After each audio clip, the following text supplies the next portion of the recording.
اگر شما در حال اوبر کردن توی کانادا هستین یا به فکر این هستین که بخواین اوبر بکنین توی کانادا، این ویدیو رو تا آخرش ببین که این برای توه.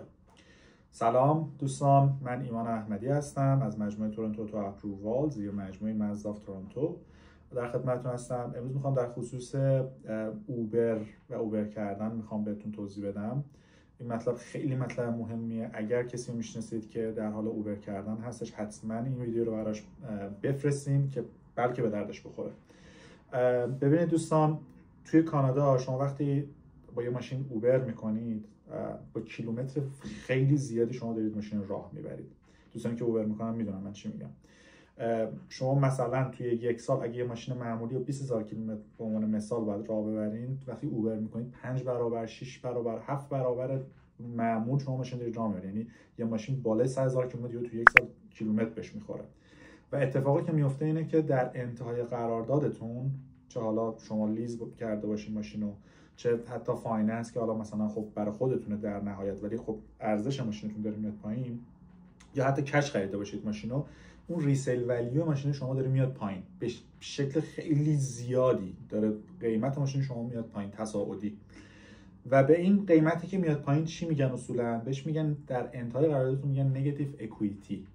کلمه نگاتیو اکوئیتی برای این هستش که در واقع شما اون ماشینتون دیگه اون ارزشی که باید داشته باشه رو نخواهد داشت و یک مابعد که شما باید از جیبتون بذارید وقتی میاد ماشین ترید بکنید. یعنی شما میایین مثلا بعد 2 سال یا بعد 4 سال ماشینی که لیز کردین یا ماشینی که فایننس کردین و میخواین یه ماشین جدید بگیرین، ماشین 300000 کیلومتر راه بردین، حالا میخواین یه ماشین جدید بگیرین بعد 4 سال به عنوان مثال، و شما یه مابعد توافتی شما بدهکار خواهید بود. یعنی ماشین شما اگه تو حالت عادی میخواد بعد 4 سال مثلا $30000 $20000 میخواد بیارزه، ممکن نصف اون بیارزه. به عنوان مثال عرض میکنم ممکن نصف اون بخواد بیارزه. اون نصفی که دارید شما از جیبتون پرداخت خواهید کرد ما میگن نگاتیو اکوئیتی.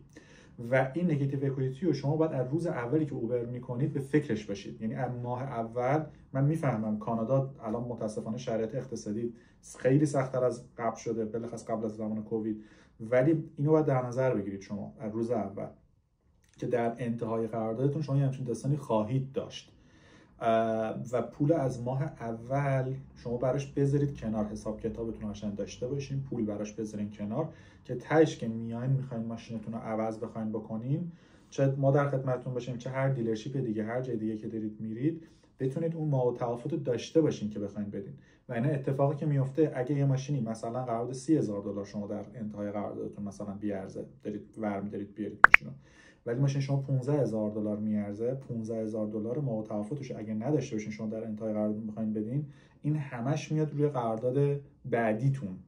اگه تازه اپرووال بتونیم بگیریم براتون، یعنی کردیتتون خوب باشه، مثلا شرایطتون اوکی باشه، درآمدتون اوکی باشه، بانک بیاد اپرووال به شما بده، اون $15000 مابعد توافت همش میاد رو قسطای مال قرارداد بعدیتون، ترم بعدیتون. یعنی مثلا دوباره 4 سال دیگه میخواد چیز باشه، مثلا ترمتون باشه، چون به عنوان مثال عرض میکنم اگه بخواد مثلا $700 بخواد باشه، یهو مثلا میبینید شما دارید مثلا $1200 شما دارید توی هر ماه پرداخت میکنید که هی در واقع شما خودتون رو بیشتر و بیشتر دارین توی این باطلاق دارین غرق میکنید دوستان. خب این چیزیه که از روز اول در نظر داشته باشین.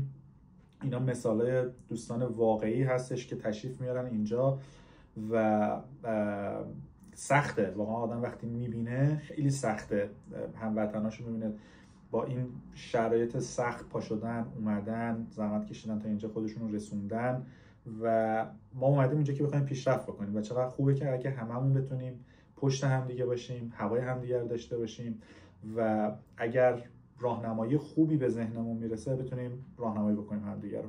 مرسی که تا اینجا ویدیو دیدین ویدیو منو و لطفاً اینو شیر بکنید با دوستانی که فکر میکنید میخوان اوبر بکنن یا در حال اوبر کردن هستن، بلکه به کارشون بیاد. متشکرم.